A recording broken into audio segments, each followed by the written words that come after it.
Good morning, good afternoon, and welcome to this conversation on automation with Mansoor Hanif. He's the director of Converged Network Research Lab at BT in the UK. And this conversation is part of a report on automation that Senza Fili has written in collaboration with Fierce Wireless. Mansoor, thanks for being with us today. You're welcome. My pleasure. So, automation has got a lot of coverage lately, and but you guys at BT, it's nothing new for you guys. Can you tell us a little bit about the history behind and how is automation? What type of efforts you have in this area at BT?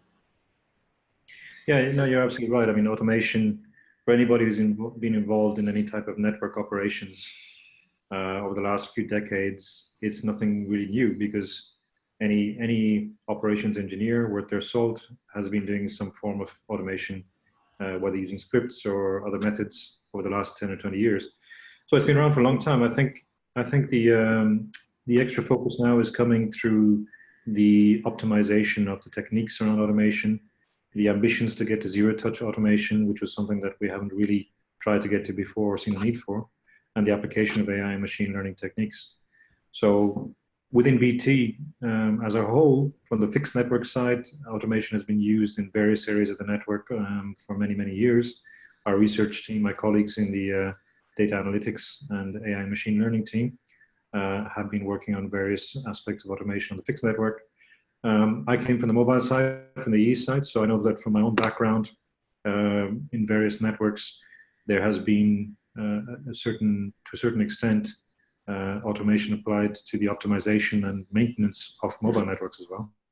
Now we're trying to bring that together in a converged way as far as possible, trying to bring together the learnings from the fixed side and the mobile side and applying the latest techniques to try and get as close as we can to zero touch, even though I believe personally that zero touch is still a few years away. So how is zero, okay, let's talk about zero touch. Why is it years away? What are the challenges there? Yeah, I mean, I think that zero touch really refers to completely removing humans from the loop, which is a zero touch, apart from setting the robot going or the automation going. And I think the complexity of networks are such that the number of variables that can occur in a network are so high that it's quite dangerous to try and run a zero touch process, automated process, on anything significant that can impact the customer experience at this stage, simply because there's always going to be something unexpected. So I think there are areas of the network where you can completely automate the process, and not just the network, but also our finance systems, any type of systems across the IT estate. But those are usually what we call RPA, robotic process automation, very simple manual tasks that we're all aware of, you know, the kind of manual back office tasks. So I wouldn't, so those are quite easy to do. When you're talking about automating really important functions across a network, it's possible to do that at a low level, but at any stage of a very complicated loop with many interactions, you're likely to meet something totally unexpected. And at that stage, it's really important that there is an expert who understands the whole loop somewhere in that chain to actually guide the system to the right conclusion. If you look at our network today in the mobile side, for example, you've got 19,000 sites roughly in the UK. Many networks around the world are, you know, depending on the size of the country, are bigger or smaller. You know, we'd love to be able to say that each of those sites is identical, and that the landlord's identical, and that the access rights are identical, and what can go wrong on this site is identical. And the accuracy of the data we have on each site is as accurate on any of those sites. The reality, they're hugely different, those sites, which means that you really need to define several thousand processes to be able, or even more than, you know, maybe even a dozen thousand processes to be able to handle all the eventualities. That's why I think zero touch is still a little way off for the really complex network type of processes. But I think we can get fairly close to zero touch in some areas of the network. Yeah, and I guess, you know, I say, but not only that, but anything can go wrong. So obviously you cannot have zero touch if by that you mean no human around, just having, you know, all this running around and running the network. But And I guess that you sort of touch on, there's also an element of fear here and concern in terms of, are humans going to be displaced? And that doesn't seem to be happening anytime soon. You might have the opposite problem, because as the network complexity grows, you actually need more humans rather than fewer to manage the complexity. So where do you see the, you know, the sort of the part where the processes that you can be fully automated, and the ones where you still need to have some supervision? So you can still have automation, but supervision at the same time. I think that the two don't exclude each other. You automate to a point, and then at some point you say, well, this is not really working, or this is where you need to escalate, and you need to have a human involved. Yeah, there's lots of areas where we can do that, and effectively, I think if you look at an optimization process, for example, or a self-healing process, or a dynamic capacity fulfillment process across a radio network or even a fixed network, as I said before, to get a zero touch would mean that you could handle 99.99% of the cases. In my view at the moment, I think that probably 80% of the cases can run through the automation loop with a really high confidence that there are no issues, there are no risks involved. But I think 15%, I'm just kind of making up the numbers here, but it's kind of the rough proportions that are important here. 15% might flag that actually the automation process itself is not quite sure that it's making the right decision here, and therefore those are the those are the cases that should be put forward to an expert system and managed by an expert to actually guide the algorithm. And that is also part of the learning process. So every time the human intervenes and says, well, hang on, in this case, this is the right course of action, and resets the process, that should all be memorized, used, put back into the machine learning algorithms to improve those processes. But I think the number of variations that are in those processes are such that it will take several years before we get to a point where we get closer to the 99%. Yeah. So yeah, so that's exactly what I mean by the fact that we can do a lot of automation, but not completely zero touch at this stage. Right, and as you say, that's a crucial part of the sort of the machine learning and AI is to learn from what you're seeing. That's why you need artificial intelligence and machine learning. If you knew already, then you wouldn't need them, right? So have you started in the process of trying to learn from you automate, learn, and then you increase the level of automation that you can have in your network? Well, yeah, we've done a lot of that in some of our field operations. For example, as I said, my colleagues have been working on algorithms to optimize our resources, especially on the fixed network, which we've applied to our own network, how to optimize the field engineers, you know, for example, for OpenReach. I think there's a lot more we can do across the board there. I think the key thing is to be able to get to a point where the data that we're feeding into the machine learning and AI algorithms is really useful. And it's as close to real time as we can get.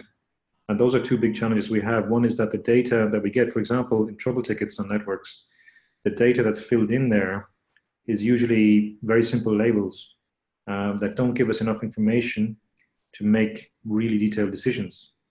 And there's a lot of filtering then done by the duty managers on the maintenance side to try and interpret those tickets.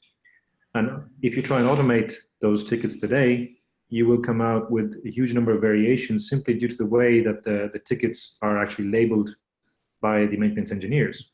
It could be exactly the same case, but just they use a different word. So it's going to take a bit of time before we get to the point that everybody understands the impact of entering data in a certain way, what level of detail should we put in, and how that data should be presented to allow it to be used by a machine learning or AI algorithm. So that's one point.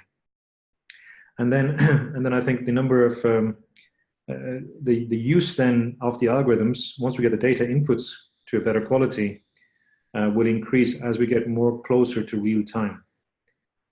Because at the moment, the delay of processing the data is such that by the time you really want to make effective use of that, for example, in scheduling your field engineers to the right site with the right tools in priority over other faults, which may be impacting less customers, the time lag of getting that information of which faults are impacting more customers is too long at the moment. And that's something that we're working on to try and see how we can get closer to real time. So those are the two biggest challenges, I think, of getting to a point where these are more used. I think that in terms of the real time analysis, there's two ways of doing this. It's either working with crowdsourced data or third parties, integrating them with our own systems to be able to very quickly understand the impact of a fault on our customers and help that to prioritize the way we prioritize our field engineers to fix those faults. I think we should move in that direction as much as we can. But at the same time, you can also use machine learning techniques to actually profile during every part of a day what is the typical impact on your customers of every single cell site. And then you can build actually a picture of potential impacts, and then you can feed that in to your algorithms. That's not real time, but it's using machine learning to simulate the real-time impact based on previous data. So we're looking at both approaches at the moment. Well, when you say crowdsourcing, it's basically getting data from the handsets of your subscribers to understand what is that they're seeing? Yes, I mean, obviously, all our mobile users use handsets or dongles. So to some extent, yeah, it's coming from a handset, but it doesn't mean necessarily from the handset itself. It can come from third-party service providers, application providers, wherever our customers are comfortable with sharing the data, their data with any of our partners. We have our own data, obviously, our own technical data. But where customers are happy that, for example, you know, a Google or a Facebook or an Akamai or any third party or a P3 or an OpenSignal, and there's so many people out there now trying to get access to that user data with their permission. Mm-hmm. We're happy to work with all of those, but we need to make sure that the algorithm is actually using all of those inputs, making them into a coherent whole, integrating them with our data, and then making sure that that data is used correctly. So, you know, we're not fussy about it. I think the biggest thing though is that there are a few third parties out there that can get a significant enough footprint of our overall user base, which is in the UK is around 30 million or more, to make it worthwhile. So what we can't do is have 15 different sources of data, each one of them addressing 1 million users, and then try and mix and match. That would be really, really difficult to optimize. What we can do is work with 3 or 4 sources of data, which cover the whole 30 million, and then perhaps check that off with our own data and come to intelligent conclusions and then optimize those with time. Yeah, and that's going to require some time because obviously you need to be able to understand properly the input that you're getting from the third parties, which might have different ways to report. So that's a lot of work. Yeah. That's a good point. I mean, at the moment, you know, I can't mention any confidential details, but I think, you know, there are many third parties who are working with operators on the best way to do that. And as you mentioned, at the moment, not everybody's either A, willing to share with other third parties and then to integrate that, and B, they may have different ways of representing that data, which makes it more difficult. But those are all things that now we're actually actively working on through our own groups, but also working with other operators through TIP, for example, in the TIP working groups on AI and machine learning, to see where we can actually come to a point where we can actually maximize the benefit of that data. Yeah. Now, in terms of the parts of the network where you see that automation has more potential, what are they? You were talking, I think, more about the RAN, but what about other areas as well? Is there any, you know, low-hanging fruits in there? Well, I think, you know, my own background is RAN, so obviously that's what I'm focusing on, and I can see a lot of benefit there. But I mean, the RAN and the fixed network is similar in the point of the biggest benefits we can immediately get in terms of quality of experience is by optimizing, you know, in remote areas in particular, optimizing where we send field engineers, whether that's for fixed or mobile, and making sure that when they do go to a remote site, they go with the right equipment and we know what the right issue is, and we actually send the right company. And that's a common, I wouldn't say that's purely a RAN issue, that's transmission.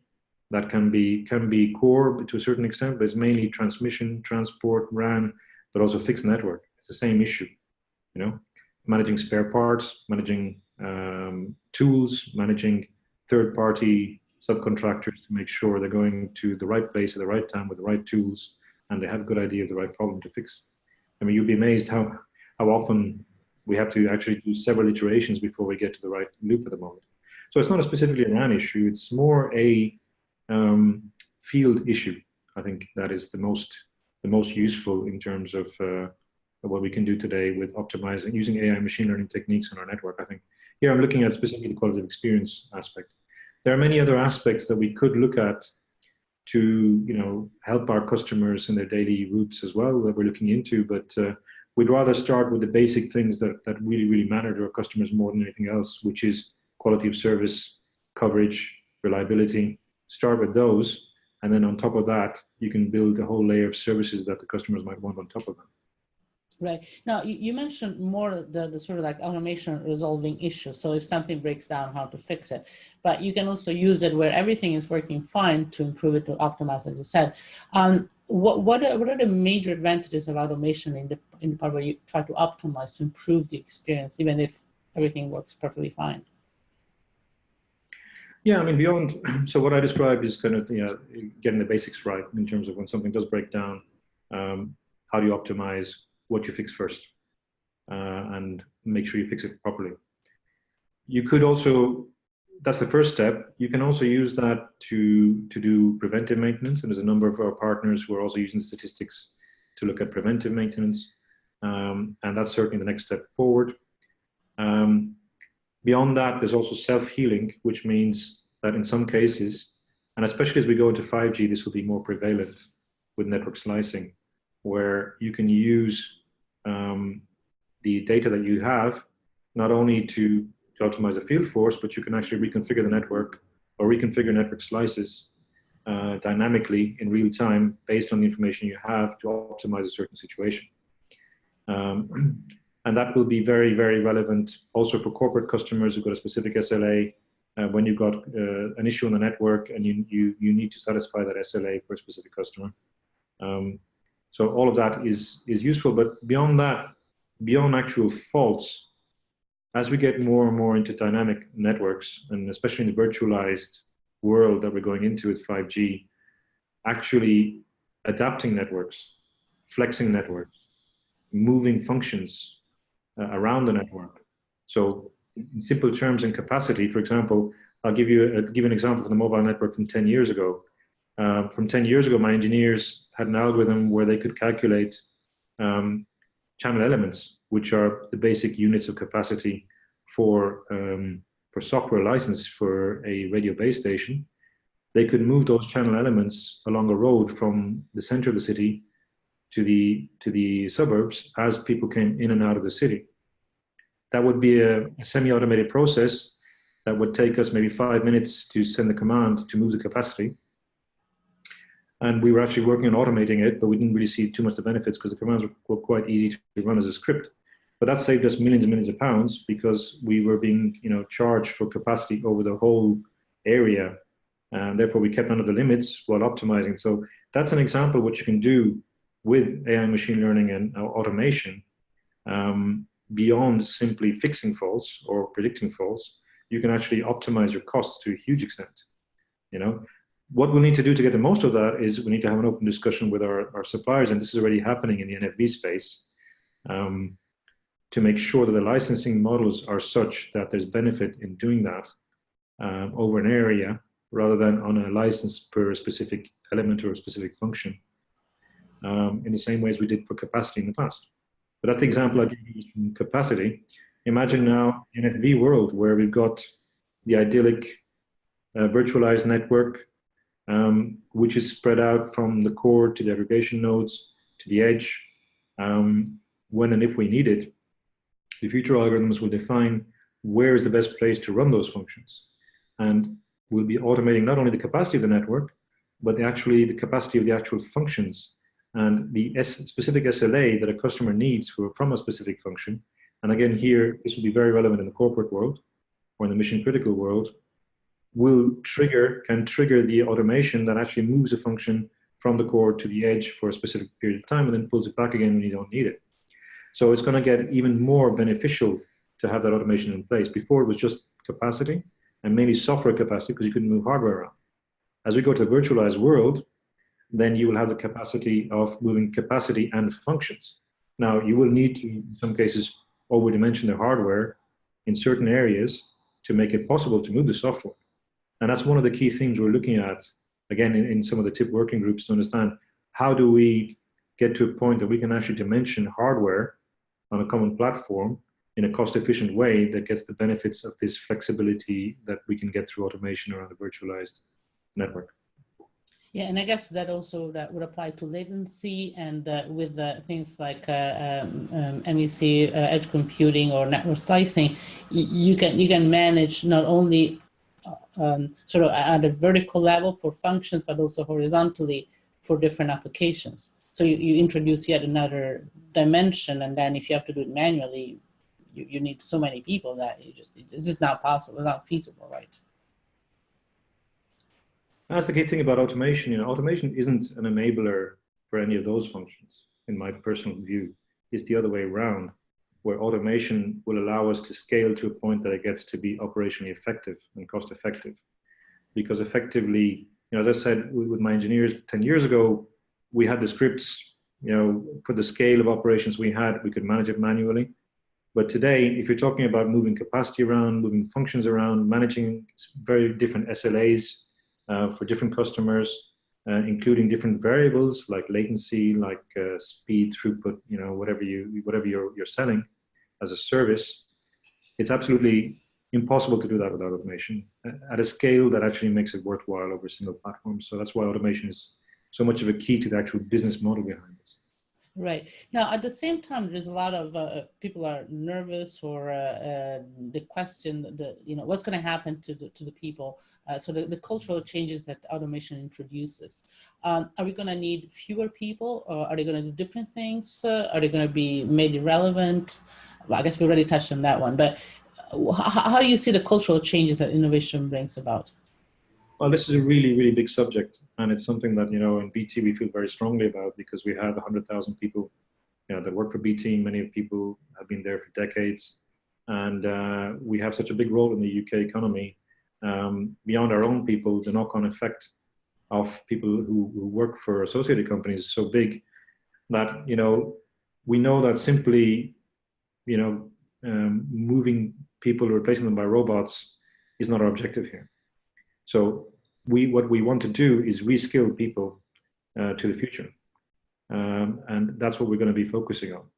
So to a certain extent, we need to be more efficient. That's very true. So the nature of the work will change, but we are going to have to go through, and we're starting that already, a massive cultural change, a massive reskilling operation, where we will be making sure that people understand the new techniques, what their roles are in those. And I think some of the old jobs, especially back office jobs, will be replaced to a certain extent. But they will be replaced by jobs that, as our universe is expanding, are more there to actually control those automated processes through the expert skills of the people who are managing them, but also much more towards customer-facing roles. As the customer is, you know, at the center of everything we do, and is our main objective to satisfy the customer, I think a lot of people now who are perhaps working in back office, they can be reskilled to actually dealing with the customers, which is a great thing, you know. So, for example, from our contact centers for customer care to the retail stores to other types of customer service, I think we'll see a shift of roles to that extent. So I think I'm simplifying here, but I could see two directions of travel. One is towards technical jobs, but they're more towards controlling the autonomous processes, or interfacing with layered skilled. You would have layer 1, layer 2, layer 3 skilled resource managing all the automation processes, and people would be reskilled towards that. You would have the field resource, which would still be very important, but they will be actually working in collaboration with automated processes to make sure that the field resource is able to effectively solve problems very efficiently. And then you'd have more towards customer interaction, human interaction, which is always going to be very key to us, because it's a really huge part of the customer satisfaction, is having that interaction with real people as well.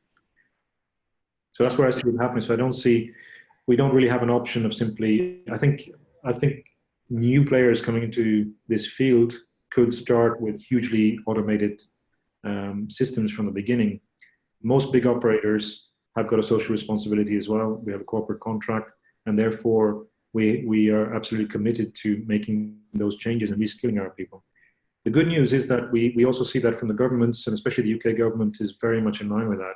And we've seen in the budget for this year, for example, quite a lot of money that's been set aside for putting new skills out there in terms of AI in particular. There's I think 200 new PhDs that are going to be offered to the UK universities. So I think that area is quite well understood. Yeah, and that's going to be very important because it's a long-term change, and you know, it's going to require. It's a good thing that it requires time, so that you have time to adjust from a cultural point of view, so it's not a complete shock to the people involved. Yeah, I mean, if you look at it on the long term, you would probably see, you know, people would give it as a long kind of graph of change and transition, you know, with some tipping points perhaps. The reality is going to be a jerky process with ups and downs, and there'll be, you know, mishaps, and there'll be difficulties, and there'll be points where, you know, we're going to have to deal with issues. The reality is obviously a lot more complex than the past, but if you look at the long term, it is really about reskilling ourselves for the future, rather than simply, you know, completely just getting rid of the legacy and bringing something new, which is more cost efficient. Yeah, yeah, but it's all exciting at the same time to get a new way of running networks. And so, Mansoor, well, thank you so much for taking the time to talk to us with us today. It's great talking to you as usual. You're welcome. My pleasure. Thank you very much, and thank you all for listening in and watching this conversation. It's part of a report on automation by Senza Fili in collaboration with Fierce Wireless. Thank you.